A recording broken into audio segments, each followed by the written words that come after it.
Hi, I'm Jena Fahlbush, one of the PATINS Specialists, and today I'm going to introduce you to uPAR, or the Universal Protocol for Accommodations in Reading.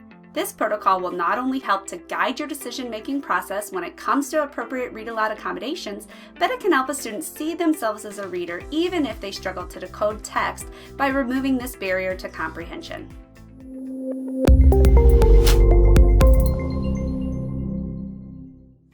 uPAR is a paid digital tool. However, there is a PDF copy that can be downloaded from the web for free and administered with individual students. Today, in just a moment, I'm going to outline the simple steps required to get started with uPAR online, which will lead you and your students to a wealth of data that will shed some light on how well a student comprehends printed text compared to human-read text, and again to digitally read text.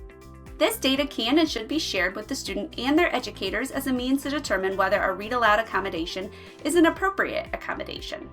That said, let's take a look at a sample of student data. This data indicates that the student is in 4th grade, shown by the icon of a head in the 4th grade row, and is currently said to be reading independently at the 3rd grade level, shown with the book icon in the 3rd grade row.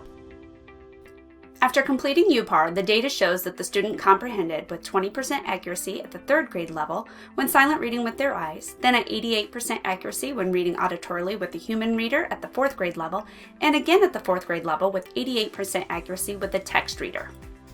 While this student example does indicate that this student would benefit from a read-aloud accommodation, you will find that not all students respond as well to human and digitally read text, meaning that a read-aloud accommodation may not be the right solution for the student, and that further investigation and additional intervention will likely be needed to ensure that the student's needs are accommodated properly. Now for getting started.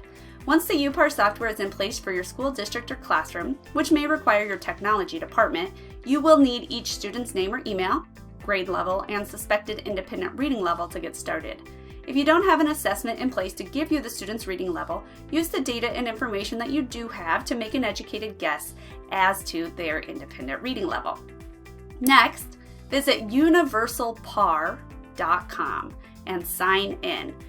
If you are a current uPAR or other Don Johnston product user and are familiar with the Educator Dashboard at educatordashboard.com, you can still access your products there as well. After logging in at universalpar.com, select Manage Protocols. Once the new page loads, select Add Protocol. This will allow you, the user, to add students manually or in bulk with a CSV file.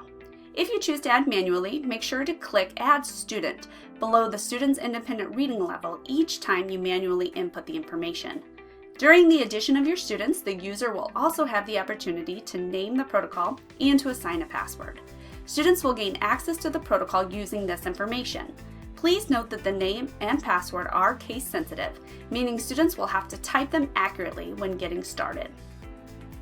Once students have been entered into the protocol and you are ready to administer it, students will visit startpar.com and enter the protocol name and password to get started.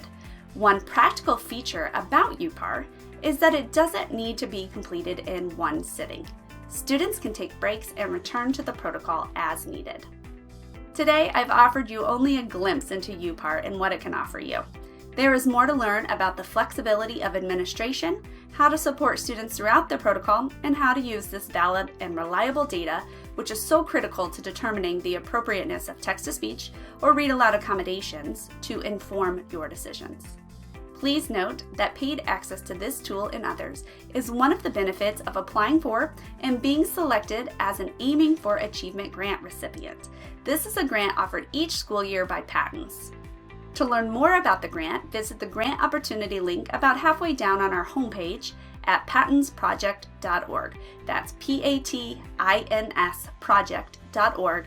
And don't forget, we're here to help ensure equitable access to the curriculum for every single one of your students. See you next time on PATINS TV.